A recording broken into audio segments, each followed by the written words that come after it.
She's a liability, Mr. Malrick. If she can't follow community rules, maybe she shouldn't be attending these hearings at all. That's what Lenora Graft, president of the Halamade Ridge HOA board, said right before she grabbed my daughter's arm and yanked her sideways hard enough to make her brace shift and her body collapse to the floor. She didn't even flinch when Isla cried out. Just turned to the rest of the board like it never happened and adjusted her blazer. But here's what she didn't know. This building still runs a 4-point surveillance grid hardwired into the original courthouse infrastructure, and I was the one who calibrated it last winter. The moment her fingers touched my daughter's skin, 3 things recorded her angle, time, audio, and I haven't said a word yet. If you're a parent or someone who knows what it means to hold back until the exact moment that matters, hit subscribe now. Because when HOA officials cross this line, it's not just a citation, it's criminal. My name's Thorin Malrick. I work for the Department of Justice as a surveillance systems specialist. Most people think that means I watch tapes. What I really do is monitor courtroom integrity, chain of custody, camera failures, metadata corruption, audit trails. I know when a lens blinks. And the room where Lenora decided to assault a 13-year-old girl? I designed the backup ping protocol.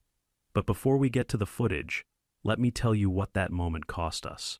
Not in legal terms, in legacy. The steps outside this building, known around Halamade as the old gavel steps, used to lead to a functioning courthouse before it was sold and repurposed into a neighborhood event space. That platform was where my wife stood to give her final testimony before she passed. It was a medical rights case. She was defending access to a treatment she'd never lived to receive. Now, our daughter Isla sits there sometimes, not to protest, not to speak. Isla doesn't speak anymore. She draws in chalk, quiet little murals that wash away in the rain. Last month, Lenora sent us our first violation, unpermitted surface alteration, historic landmark space. It didn't feel like enforcement. It felt like a warning. See, Halamade Ridge was built on bones. It's all restoration pride and colonial dignity. Lenora Graff treats it like a museum, one where children with trauma don't belong unless they sit still and smile for the newsletter photos. But Isla didn't sit still. She drew a chalk bridge connecting the steps to the sky. And that's what got us here. The second violation came faster. Ongoing community disruption. No hearing. Just an email and a $350 fine. And then came the scheduled disciplinary review, not at our HOA clubhouse. Not in the mail, but here, inside the old courthouse hearing room, where Lenora convened the board like a jury. I brought Isla.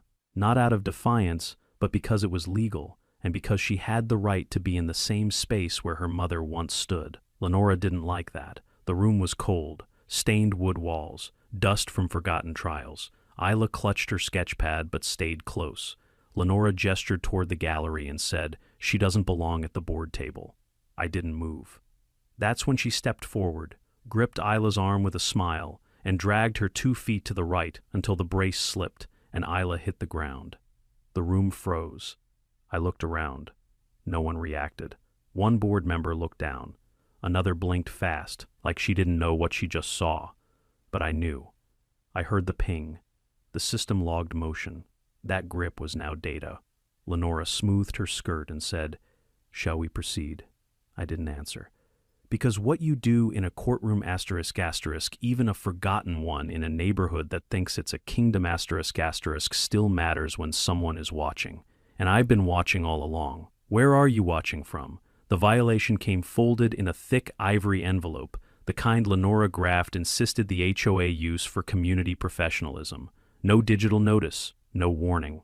Just a printed letter taped to my front door. Third offense, defacement of landmark property. Old gavel steps. Fines accrued. Disciplinary hearing confirmed. 3 lines. No mention of Isla's name, but I knew who it was for. Who else could it be? She was the only child in Halamade who still used chalk, the only one left coloring joy onto stone in a place built on silence. The paper trembled slightly as I peeled it off the glass. Not because I was angry, because I was tired of pretending civility had anything to do with what was happening here. My front porch overlooked the bend in Quilrow Lane where the gavel steps could almost be seen just between the hedgerow and the antique gaslight replica that cost the HOA 20 grand. Isla had spent that morning quietly tracing the outline of an oak tree she said reminded her of her mother. She wasn't bothering anyone. I'd watch from the kitchen window as she crouched, braced on her good leg, sketching branches that reached the edge of the third step. By noon, it had already faded. A summer breeze had dusted the edges, but someone must have taken a picture. Someone must have sent it in. I turned the letter over and found the signature. Lenora Graft, President, Halamade Ridge HOA Board. It was always her. We'd moved here 2 years after the funeral, thinking the lake air and predictable landscaping might help Ayla feel safe again. Instead, we walked into an ecosystem of control disguised as charm.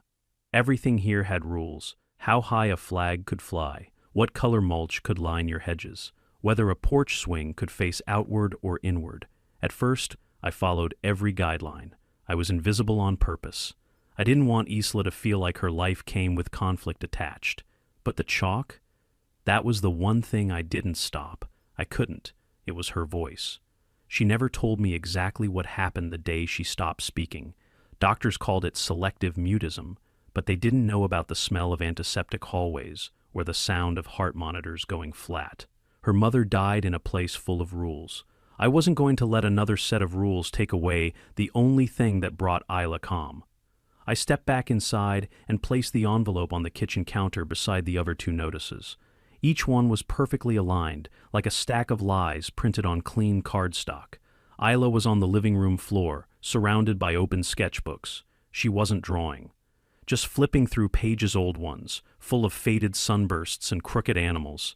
She looked up when I walked in, her eyes asking the question her lips hadn't in over a year.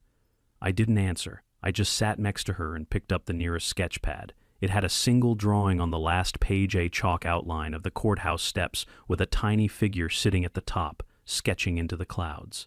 I couldn't tell if it was meant to be her or her mother. Maybe both. She leaned against my arm without a word. By dusk, the HOA newsletter had hit every mailbox on the block. 4 pages of updates, tree pruning schedule, reminder about pet leash policies. And then, on the 3rd page, right below a photo of the neighborhood ducklings, a headline in bold, Protecting Our History, Community Reminders about Landmark Spaces. The article was unsigned, but I recognized Lenora's language instantly. It spoke of preserving heritage, maintaining the integrity of sacred sites. It never said Isla's name, but it didn't have to. There was a blurry photo of the chalk tree, grainy and washed out, with the caption, Unauthorized materials left on gavel landmark by minors. Residents are encouraged to report violations promptly. Encouraged. That was the word she used. Neighbors passed me the next morning with tight smiles and polite nods. No one said a thing. But their silence told me exactly where we stood. A war had started in this neighborhood. Not loud, not declared. But my daughter's drawings were now evidence, and Lenora had just made her first move.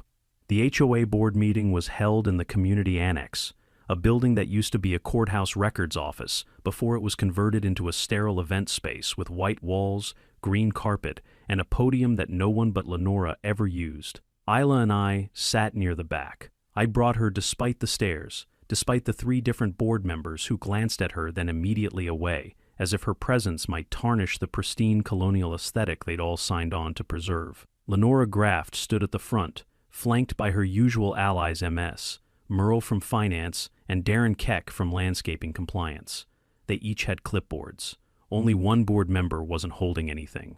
Alden Truax, vice president of the board, sat stiffly in his seat to the far right, his hands folded on the table like a man waiting for a verdict. He was in his early 60s, always wore a navy tie, and had lived in Halamade longer than anyone else on the board. Rumor said he used to practice civil rights law. That always struck me as ironic. Lenora tapped her gavel once. We'll begin with the unresolved enforcement issues from last month, namely, continued unauthorized chalk defacement of the gavel steps. No pause. No room for rebuttal. She didn't look at me, but she didn't have to. Her tone was sharp enough to cut from any distance. A few residents shifted in their chairs. A woman in the second row whispered something to her husband, The man beside them just stared straight ahead. Lenora continued, flipping a page. This is the third incident. Given the public nature of the space and the persistent disregard for policy, the board will be discussing disciplinary escalation and long-term behavioral mitigation strategies. That's when Alden shifted. Not much, just a lean forward, just enough movement to catch my attention. His face didn't change, but his eyes flicked toward Isla for the briefest second. She was drawing. Not on the floor this time, not on the walls, just in a small sketchbook in her lap, silently tracing circles with the edge of her pencil. Lenora's voice tightened. If the parent responsible wishes to speak, they may request a 2-minute allowance under Section 2.3. I will, however, remind the board that this is not a grievance hearing. I didn't move. I didn't blink. I had no intention of asking permission to speak in a room where my daughter was already on trial without a name. Alden looked at me again. This time, it was longer. Still no words, but something in his expression cracked slightly, something quiet and uncomfortable. Regret, maybe, or shame. When Lenora called for a vote to approve the next fine escalation, 3 hands went up instantly. Hers, Merle's, Darren's. Then Alden's hand twitched, started to rise, then stopped halfway. He cleared his throat. "Before we vote," he said, his voice low but clear, "has the board considered alternate methods of engagement with the resident in question?" Lenora's head turned slowly. "Engagement."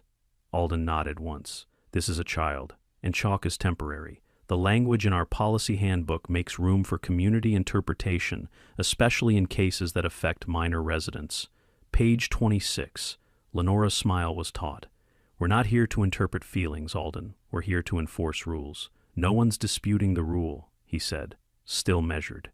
"But intent matters. We claim to protect community legacy. Her drawings are tributes to that space, not vandalism." Merle snorted quietly. Darren rolled his eyes and checked his watch. But Lenora stared at Alden like he'd just insulted her personally. "We're not rewriting policy because one child is unsupervised." That was the word that did it. Isla stopped drawing. Her pencil stilled mid-curve. She didn't look up, but her hand froze over the page, and I could see her knuckles go white. Alden's lips pressed together. He said nothing more. The vote passed, 4-1. Outside, as the room emptied, Alden walked past us without a word, but just before he reached the door, he paused, looked back. Then he nodded once, barely perceptible, and stepped out into the night. He hadn't helped us, not yet, but I saw the fracture, and in a place like Halamade, one crack was all it took to break the facade. The next escalation wasn't subtle. It arrived as a certified letter, hand-delivered by a grinning HOA volunteer in a Halamade polo shirt. He didn't make eye contact, just rang the bell, shoved the envelope into my hand, and walked back to his golf cart without saying a word. Inside was a formal summons. Notification of disciplinary review hearing. Compulsory attendance required. It was stamped in red across the top, a color they rarely used unless they wanted to appear legally powerful without actually being legal. The letter claimed I was in violation of Section 8.3 of the Halamade Code, defacement and ongoing disruption of historic community landmarks. A hearing was scheduled for the following Tuesday. Location: the Halamade Annex. Time: 7:00 p.m. sharp. The phrasing had changed. No longer passive or vaguely accusatory. It was direct now. Targeted. I looked toward the front yard. The gavel steps were just barely visible past the hedge line, blurred behind the soft glow of the faux gaslight. Isla hadn't drawn there in days. She'd kept her sketching limited to inside pages and backyard corners. Not out of fear, just quiet resistance. They were still calling it a disciplinary review, but it was punishment, plain and simple.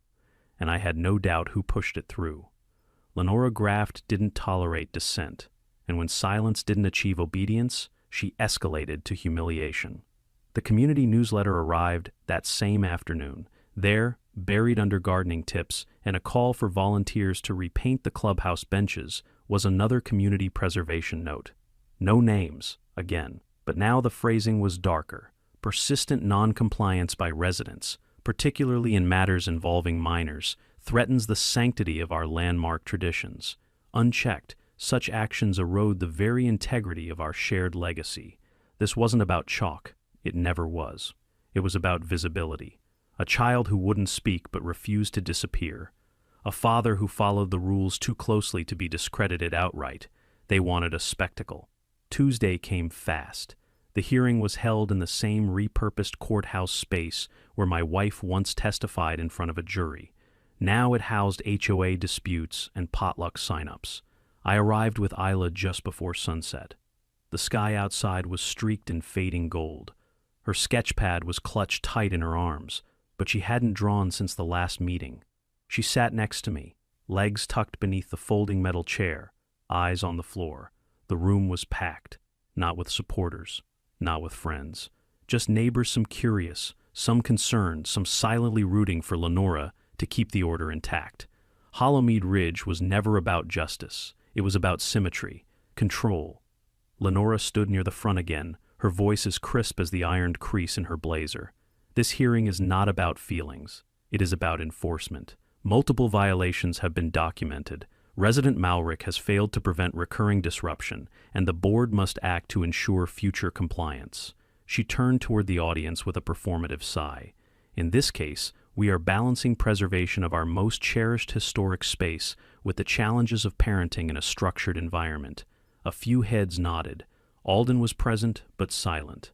His hands were folded again, expression unreadable. Lenora continued, effective immediately, the board recommends restricting access to the gavel steps for all members of the Malrick household, pending further evaluation. There was a rustle of discomfort in the back rows, but no one spoke. I stood. On what legal basis? Lenora didn't blink. Private easement rights. The gavel steps fall within shared HOA-governed land. The board has authority to regulate access under the Halamade Charter. She smiled like she'd rehearsed that sentence in the mirror. But I knew better. Regulate access, yes. Ban specific families without due process, not without liability. Especially not if the targeted individual is a minor with a medical condition. I said nothing, just nodded once. Lenora turned her attention back to the room. This is not punishment, it's preservation. Isla flinched. The word echoed strangely in the old room, bouncing off stone and wood, colliding with things not meant to be controlled. Preservation, a word that once meant memory, not exclusion. I sat back down. Lenora marked something on her clipboard. The vote was scheduled for next week. This time, she wouldn't catch me off guard. I wasn't preparing an argument. I was preparing evidence. I stayed up that night after the hearing, long after Isla had gone to bed. She didn't ask what happened. She didn't need to. The look on her face when Lenora said restricted access had said everything. Isla hadn't cried, hadn't spoken, hadn't even sketched. She just sat beside me, quiet, hollow-eyed, her fingers twisting the corner of her sleeve like she was trying to erase herself from the room. I opened the utility cabinet in my office and pulled the secure drive from its port. It was no larger than a matchbox, but housed an encrypted pass-through to the surveillance grid still active in the annex, the same annex where the HOA had just voted to bar my daughter from a public space. Halamade's board had no idea that their beloved gavel steps were still wired into a federal-level security circuit, left over from the building's time as a courthouse. Most of the cameras had been decommissioned years ago, but I'd overseen a federal modernization contract last winter. No one removed the servers. They just stopped talking about them. I hadn't forgotten. That room where Lenora dragged Isla was still under passive capture. Wide-angle lens, sound striping across 4 channels. And unlike the lobby feed or exterior fixtures, this one stored data for exactly 72 hours before looping. I plugged in the drive and pulled up the grid. 4 thumbnails blinked to life on my screen. I located the timestamp 6:59 p.m., 30 seconds before the meeting was scheduled to start. There we were. I slowed the footage, enhanced the audio. Isla stood beside me. Lenora approached. Her hand reached out seemingly gentle at first, but then clenched with visible force. Isla's balance brace twisted slightly, caught under her own momentum. Her sketchpad fell. Her shoulder collided with the bench's edge before she slumped to the ground. There was audio. A slight gasp from Isla. Not a word, just a sound, sharp and immediate. Then Lenora's voice, clipped and almost gleeful. She shouldn't be at the board table if she can't behave. The rest of the room blurred into inaction. No one rushed over. A few heads turned. No one helped her up. I played it again, this time frame by frame, isolating the second her hand made contact, the moment Isla's knees buckled. I wrote down the exact timestamps. It wasn't just a bad moment. It was a pattern. It was intent. And now, it was evidence. The next morning, I dropped Isla at school early. She didn't ask why I packed her a second breakfast. She knew when I was making space for her to breathe. As I turned to leave, the school counselor, Mrs. Dre, caught me in the hallway. "She's withdrawn more than usual," she said gently. "And I noticed some bruising on her upper arm yesterday." I stopped walking. "Where exactly?" "Right above the elbow." I asked her what happened, but she just looked away. I didn't want to push. I pulled out my phone and showed her the still frame, the one where Lenora's hand had curled like a clamp over that exact spot. Mrs. Dre's lips parted slightly. Her eyes darkened. "That's from the HOA meeting." I nodded. She paused. "Do you need documentation?" "Yes," I said. "I need it dated. I need it signed." She took a slow breath. "I can do that. And if you need me to speak to anyone legal, school board, whoever, just say the word." I nodded again, slower this time. "Thank you." When I returned home, I encrypted the footage and stored a copy on a secure federal intake drive. I didn't upload it. Not yet. But I filed the chain of custody initiation form. I wasn't doing this as a father anymore. I was doing this as a federal technician securing courtroom evidence, because that's what this was, a public act of aggression, in a place meant for justice. With time-stamped footage, verified metadata, and an injury documented by a licensed educator, I now had 3 things Lenora couldn't argue with: proof of harm, proof of control, and proof of silence. She thought she was staging a hearing. But all she'd done was activate the wrong system, and I was done letting the clock run out. Isla didn't go outside that weekend, not even to the backyard. She stayed mostly in the corner of the living room, curled up with her knees drawn to her chest, sketchpad resting on her thighs, but untouched. Her pencil hadn't moved in hours. I didn't ask if she was okay. The answer was all around us in the silence, in the way she flinched every time the wind rattled the screen door, in the way she avoided even looking at the steps across the street. The gavel steps were just stone, cold, crumbling, uneven slabs that meant nothing to anyone but her. But now, they were a battlefield, a place she wasn't allowed to touch, a symbol of everything taken away. By Monday morning, I'd received an email from the HOA board confirming that the formal vote on the access restriction would take place Thursday evening. A second vote, ceremonial. At best, they already knew how it would land. Lenora would chair the meeting. The outcome had been written before the paper was printed. What they didn't know was that the footage was no longer just mine. That morning, I submitted the encrypted video file through the official Judicial Surveillance Abuse Intake System, routed through my DOJ credentials. I marked it as a Tier 2 infraction, potential physical harm to a minor during administrative proceedings. I included a detailed chain of custody form with time logs, device signatures, and location coordinates. Within 3 hours, the system confirmed receipt. A flag went up on my internal dashboard. Incident accepted, under preliminary review. Retain originals. I did more than retain them. I duplicated the footage to an off-site archival system, one with legal time-stamping and restricted access tied to 3 different cryptographic keys. One stayed on my DOJ clearance drive, one on a tamper-sealed USB locked in my fireproof safe, and the last one I mailed. Not to the media. Not yet. To Alden Truax. I didn't trust him, but I didn't distrust him either. I needed him to see it. I needed someone inside that room to know what Lenora had done and what it would mean if it went further. By late afternoon, the doorbell rang. I wasn't expecting anyone. When I opened the door, Isla was the first to react. She moved behind me instinctively, her breath catching as she saw who stood there. Alden. No. Sure. I know CLI PBOAID. No tie. Just a gray windbreaker and an envelope in his hand. I received something, he said quietly. I nodded. You watched it? He didn't answer right away. Just stepped forward and held out the envelope. I don't want to talk about it here, he said, but I wrote something for the board. I'm not sure if they'll let me read it during the vote. I took the envelope. It was unsealed. Inside was a single page, typed, clean. No emotion in the phrasing, but every word carefully placed. "I'll submit it either way," he said. I stepped aside. "You want to come in?" He looked past me, saw Isla sitting cross-legged on the rug. She wasn't drawing. She just stared at the floor, eyes wide and unblinking. Alden swallowed. "No. I just wanted to deliver that myself." I nodded again, slowly.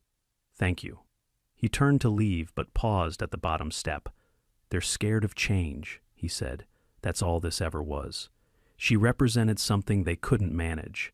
I didn't respond. I didn't need to. He left without saying anything else. After he was gone, I closed the door and locked it. Then I walked to the desk, placed the envelope beside the incident report, and sat down next to Isla. She still hadn't moved. But then quietly, almost imperceptibly, she reached out and placed her hand over mine. Not a word, not a sound, just pressure, a signal. She didn't need to speak. She was telling me she still trusted me to fight. And now, the system had been engaged. Not HOA codes, not neighborhood whispers, but real accountability and real authority. Lenora had no idea what was coming. The envelope from Alden sat unopened on my desk for the rest of the night. Not because I didn't trust what was inside, but because I already knew what it had cost him to write it. He hadn't just broken ranks, he'd crossed a line no one on that board dared approach. In Halamade, silence was the glue. Alden had just picked up a crowbar. It was nearly midnight when I finally opened it.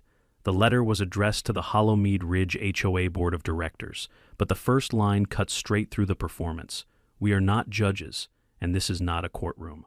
He went on to outline a quiet, damning indictment not of Lenora's actions specifically, but of the culture she fostered.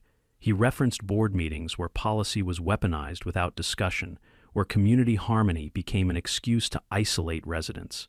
He acknowledged that while the bylaws allowed enforcement, they did not sanction intimidation or harm. He never used Isla's name, never described the footage. But between the lines, anyone who'd seen it would know exactly what he was referring to. At the bottom, he signed his name without title. Just Alden Truax. No vice president. No board affiliation. He was stepping away from something. Maybe not officially, not yet, but the detachment was clear. I folded the letter carefully and slid it into a neutral cream envelope. I'd make sure it landed in the HOA's minutes before Thursday's vote. Whether Lenora allowed it to be read aloud was another matter, but it would exist, documented, undeniable. The next morning, I brought Isla to school a little earlier than usual. She held her sketch pad in her arms, but her pencil was still tucked between the pages unused. Before she got out of the car, I touched her shoulder gently. "Do you want me to walk you in today?" She hesitated, then shook her head. But just before she opened the door, she passed the sketch pad to me. The cover was worn, corners frayed. Inside, on the newest page, was a fresh drawing, the gavel steps, but this time they weren't empty. A small figure stood at the top, arms outstretched. Behind her, sketched in soft chalk gray, was a pair of wings, not angelic, not fantasy, just wide and open like escape. Below the image, in the smallest handwriting I'd ever seen her use, were 4 words. "Don't let them win." She didn't wait for my reaction. She just closed the door and walked inside, the weight of everything heavier than her backpack. I stared at that sketch for a long time before heading home. When I arrived, there was a message waiting in my inbox. Not from Lenora, not from the board, from someone higher. County Civil Protection's Office, notification of inquiry initiation. It was short, blunt. Acknowledgement of surveillance footage submission. Reference number. Case status. Preliminary action pending. I read it twice, then filed it into a mirrored drive and printed a hard copy. It wasn't an arrest. It wasn't a fine. But it was the first true signal that this wasn't just an HOA squabble anymore. That afternoon, I walked to the mailbox and found a familiar folded sheet stuffed between coupons and landscaping flyers. Another Halamade HOA bulletin. This one was different. Instead of cheery colors and hand-picked photos, it was black and white. Dry. Only 2 pages. And buried in the second paragraph was the line I'd been expecting. At the upcoming vote, any member of the board may submit additional context for consideration. Time will be limited to 90 seconds per speaker. They were hedging, trying to appear open while controlling every variable. It didn't matter, because in 90 seconds, Alden could say everything that needed saying. I spent the rest of the evening organizing, not just evidence but timing, framing, delivery. I printed Isla's drawing and scanned it, then added it to a small presentation packet marked with the case reference number. I wasn't planning to distribute it. Not yet. But Lenora's walls were starting to shake, and I was done letting this neighborhood choose silence over truth. By Wednesday morning, I had everything lined up. The surveillance footage was properly logged and time-stamped through federal intake. Ayla's bruising had been documented by a certified school counselor. Alden's letter was printed and copied twice, one for the HOA records, one for the county archive, and the final piece, folded carefully between them, was Isla's drawing, not the original. That stayed in my safe. But a scanned version, color-corrected, slightly enlarged, printed on archival paper. The image of her standing on the gavel steps, wings behind her like a quiet declaration of defiance. It wasn't for the board. It was for whoever would eventually review this case. It was visual proof that even in silence she had spoken, and they had tried to silence her again. Lenora didn't know I had already uploaded the footage to an off-site encrypted vault. She didn't know my submission had triggered a policy review flag at the county civil protections office. She didn't know that while she prepared to stage her Thursday vote, the legal infrastructure beneath her HOA was already buckling. But I knew. And I knew what came next.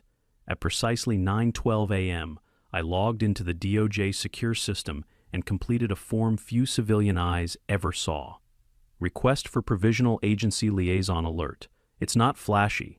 It doesn't send sirens, but it notifies the local inspector liaison assigned to municipal compliance risk cases. That's the real pressure point, not a headline, not a protest, a procedural whisper that places Halamade Ridge on an oversight radar it didn't even know existed. By the time Lenora's meeting started, there would be eyes on her decisions that came from outside our manicured little walls. I didn't send a letter. I sent a system ping. That afternoon, I stood in my garage, running the chain of custody protocols again out of habit.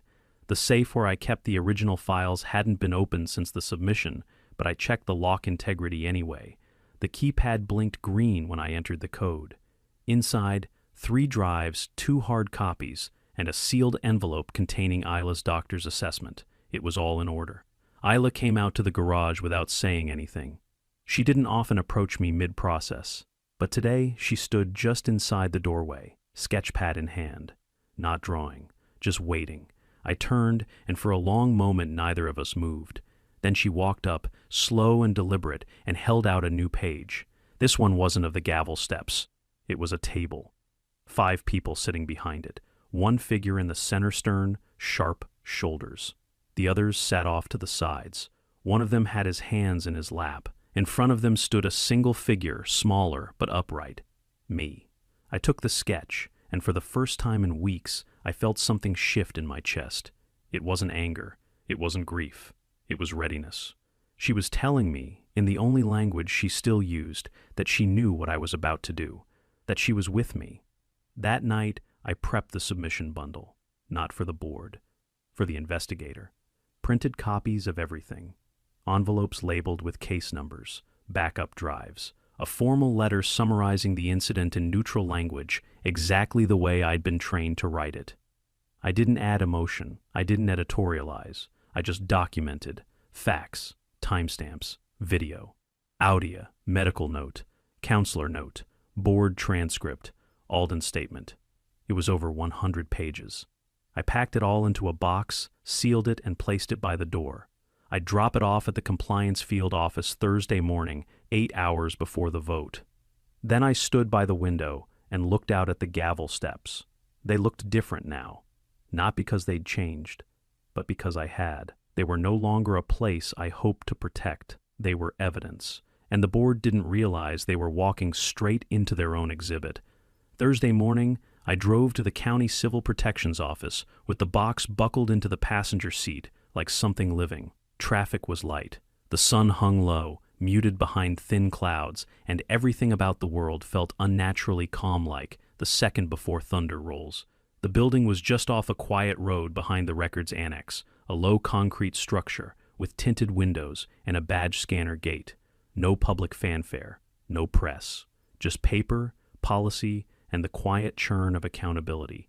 I walked the box to the compliance window and handed it off to a woman with a nameplate that read Y, Mayor, Liaison Supervisor. She asked for my ID, verified the internal case number, then looked up and gave me a single nod.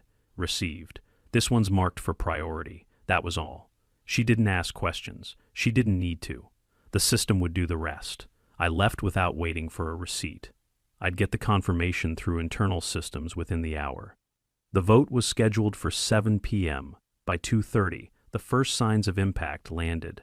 The Halamade Ridge Board email server sent out a slight agenda modification notice to all residents. The language was Clinical Item 4, Resident Disciplinary Enforcement temporarily suspended pending external review. Temporarily. That was Lenora's word. A leash she still thought she held. But what that meant in practice was this. She couldn't cast the vote she'd been engineering for 3 months. The footage had reached the right desk. The submission packet was flagged for legal review. And until the oversight team closed their preliminary analysis, the board's hands were tied. I didn't celebrate. Not yet. Because Lenora wasn't going to take that lying down. By 4-0, the real twist arrived not to me, but to Halamade. Alden called. His voice was quieter than usual, but more steady. You're going to want to be there tonight, he said. They've changed the agenda again. Added a public address segment. No cap on time. Why? Because Lenora wants to speak. She thinks she can get ahead of it. I didn't respond right away. She knows? I asked finally. She suspects, he said. But she doesn't know what was submitted. I hung up and stared out the window, past the edge of my porch, where the trimmed hedges framed the corner of the gavel steps like theater curtains. Lenora didn't know what she was walking into. But I did. I spent the next hour reviewing the final chain of custody record. The footage had been duplicated twice by the agency for analysis. One copy would be reviewed internally. The second would be transferred to the County Legal Coordination Unit. Once that happened, it would no longer be mine. That was the goal. At 6:45, Isla walked into the room holding a folded piece of paper. Her hand shook slightly as she gave it to me. It was a new drawing, same board table. But this time, everyone's faces were covered, blurred, featureless. And above the whole scene, sketched in bold pencil strokes, was a camera. Just one eye. Just one unblinking lens. Watching. I folded the page carefully and slid it into my coat pocket. The annex room was full when I arrived. Neighbors I hadn't spoken to in weeks nodded awkwardly, unsure which side of the line they stood on anymore. The ones who looked away said more with their silence than they ever could with words. Lenora stood at the front, clipboard in hand, lips set in that same condescending smile she wore like a badge. Merle and Darren flanked her, stiff-backed and fidgeting. Alden sat quietly at the end, one leg crossed, arms folded. She opened the meeting with a disclaimer. There have been recent misunderstandings about our enforcement process. I'd like to take a moment to clarify the board's intent before any further commentary. She thought she could steer the room with confidence, with tone, with charm. But no matter how carefully she spoke, she couldn't stop what had already started. Because somewhere in a gray building 5 miles away, the footage was playing for someone who didn't know her name and didn't care. And it would speak louder than she ever could. The room was silent in a way that wasn't natural. It wasn't stillness. It was pressure.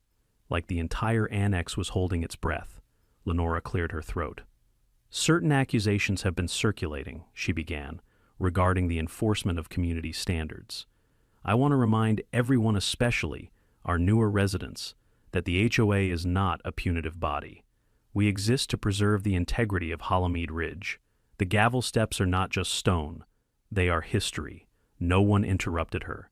Not yet. She continued, voice perfectly level, just enough warmth to sound reasonable. Our policies were drafted with transparency and unity in mind. I regret that some individuals may have misunderstood the nature of recent events. No harm was intended. Certainly none inflicted. There it was. No harm inflicted. Alden's posture shifted slightly. I watched his fingers curl against the edge of the table. His jaw flexed once. Lenora smiled. And so, while we recognize that tensions have risen, the board is unified in our commitment to fairness, to resolution, and to preserving the trust we've all worked so hard to build. She stepped back from the podium as if she'd just offered peace, but her eyes scanned the room like she was daring someone to speak. No one did, until Alden stood. The room turned. "I'd like to enter a written statement into the meeting minutes," he said calmly. "It pertains to recent board decisions and their alignment with community bylaws." Lenora blinked, caught for a second. "Of course," she said, a touch too quickly. "Submit it, and we'll review for record inclusion." "No," Alden said, lifting the envelope. "I'd like to read it." She hesitated, just enough to give herself away. "Per procedural rules," Alden added, voice still calm, "board members are granted speaking time when the floor is open. And it's open now, isn't it?" She nodded slowly, 90 seconds.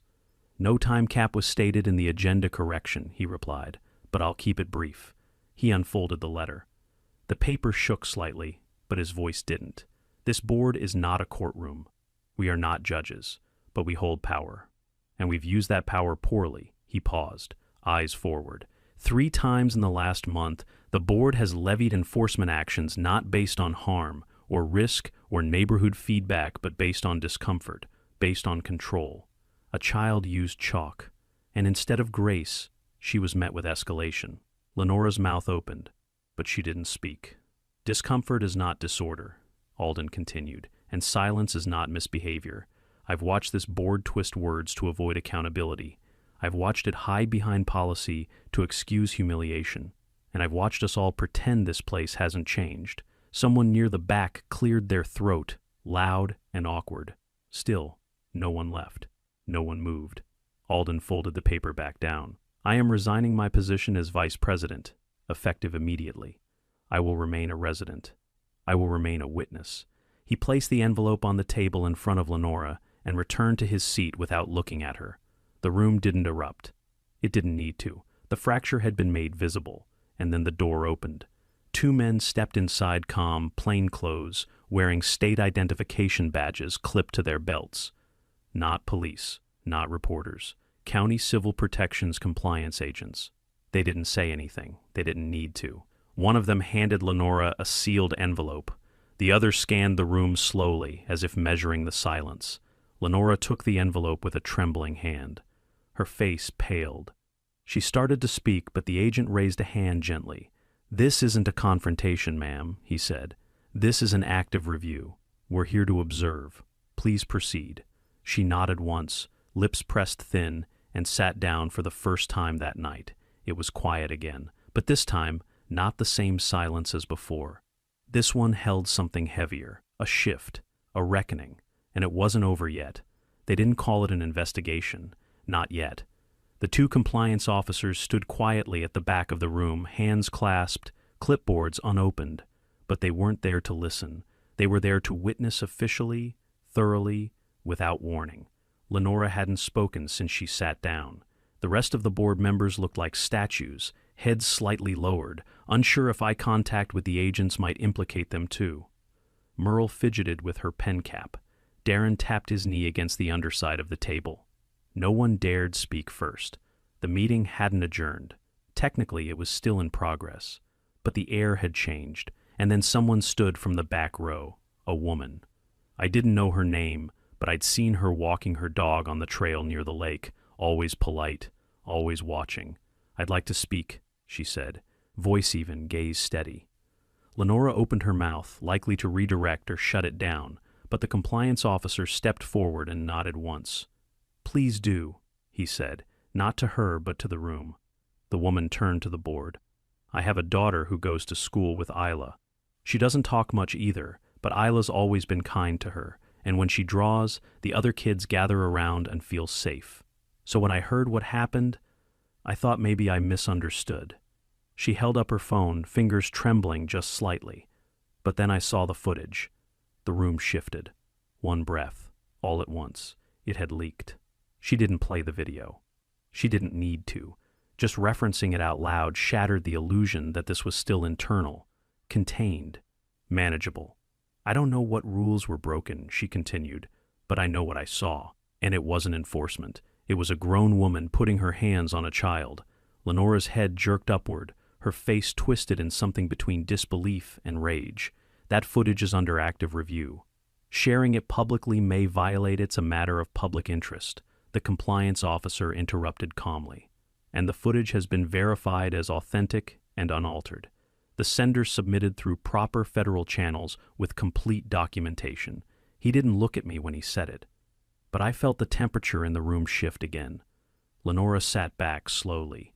The second compliance officer stepped forward this time. This board has a duty of care to its residents. And when disciplinary processes target minors, particularly those with documented vulnerabilities, our office becomes involved. He opened his clipboard. This case now falls under provisional oversight by the County Civil Protections Unit. A full review of your board's past 12 months of enforcement actions will begin effective immediately. That includes digital communication logs, fine histories, internal memos, and hearing transcripts. Merle's pen stopped clicking. Darren finally stopped bouncing his knee. One of the residents near the window stood up. So what does that mean for the vote tonight? The officer looked toward Lenora. She didn't speak. So he answered. It means this board may not take any disciplinary action regarding the Malrick family, their property, or any related hearings until the review is complete. And just like that, it was done. The vote canceled. The sanctions halted. The campaign to isolate my daughter exposed. I didn't say anything.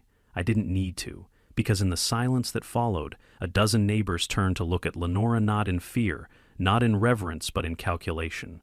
And for the first time, she looked small behind that polished podium. She had run this place for nearly 8 years, but now the weight of her control sat rotting in her lap, decaying by the second. The meeting wasn't officially closed. No one rang a bell or filed out in order. But the moment had shifted. People started standing. Whispers began soft, sharp, fast. And Lenora just sat there, hands folded in her lap, the envelope from the compliance office unopened on the table before her. She didn't touch it, because she already knew what was inside. The meeting dissolved in slow motion, like a structure collapsing inward before anyone even realized it had fallen. Neighbors filtered out in clusters, some whispering, some stunned silent, some avoiding my eyes as if looking at me meant admitting they'd let this go on longer than they should have. The compliance officers remained near the back until the last resident left, their presence quiet but immovable, like two shadows the room couldn't shake off. Lenora stayed seated at the board table, staring at the unopened envelope before her as if it might combust if she touched it. Merle whispered something to her, but Lenora didn't respond. Darren had already slipped out, shoulders hunched, face pale. And Alden simply stood, gathered his coat, and gave me a nod so small it could have been a trick of the overhead lights. But I caught it. Respect, acknowledgement, maybe even relief. I walked out with Isla's sketch folded in my pocket, edges softening from the warmth of my hand. She wasn't with me, Mrs. Dre had taken her home earlier. The counselor had insisted it would be better for Isla not to witness the vote, and she was right. Tonight wasn't about watching justice unfold. It was about placing the final weight on a scale that had tipped the moment Lenora laid a hand on my child. Outside, the air was cold.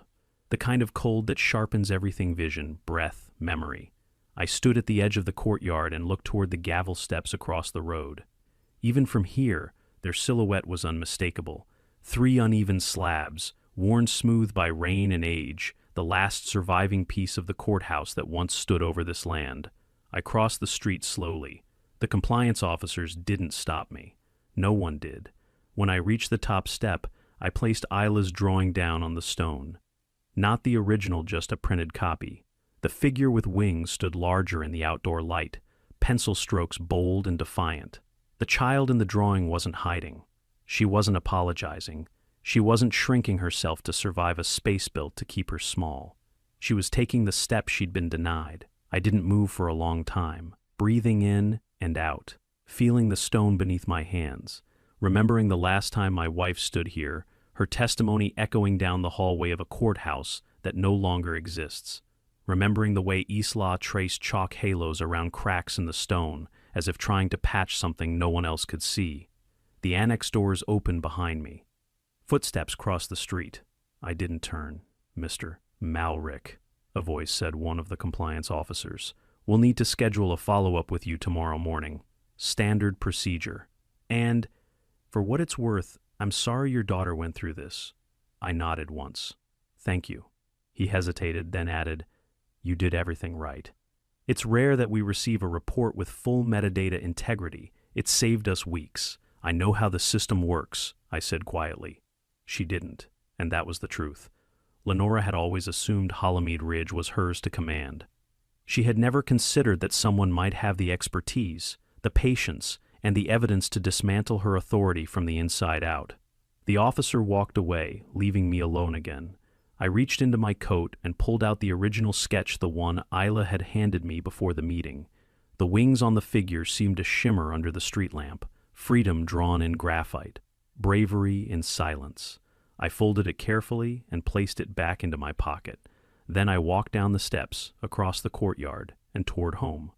The next morning, everything changed.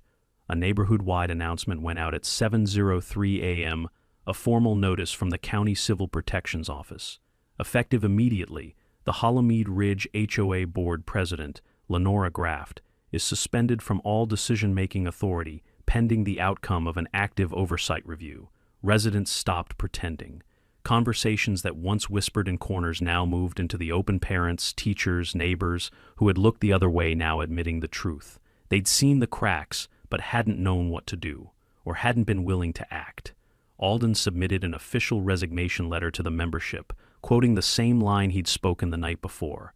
"This board is not a courtroom, but justice still applies."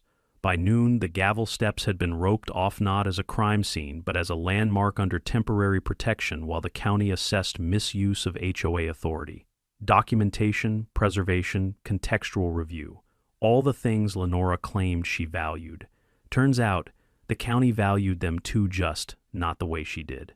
That afternoon, I took Isla back to the steps. She stood at the top, sketchpad in hand, wind lifting her hair. For a moment, she hesitated. Then she knelt and softly touched the stone, fingers smoothing the surface like greeting an old friend. She didn't draw. Not yet. But she lifted her face toward me, and for the first time in a long time, something unbroken passed between us: trust, safety, maybe even the beginnings of peace.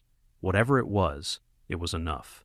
If you want more stories of homeowners standing up to HOA tyranny, hit subscribe right now, share your story in the comments, and let me know where you're watching from.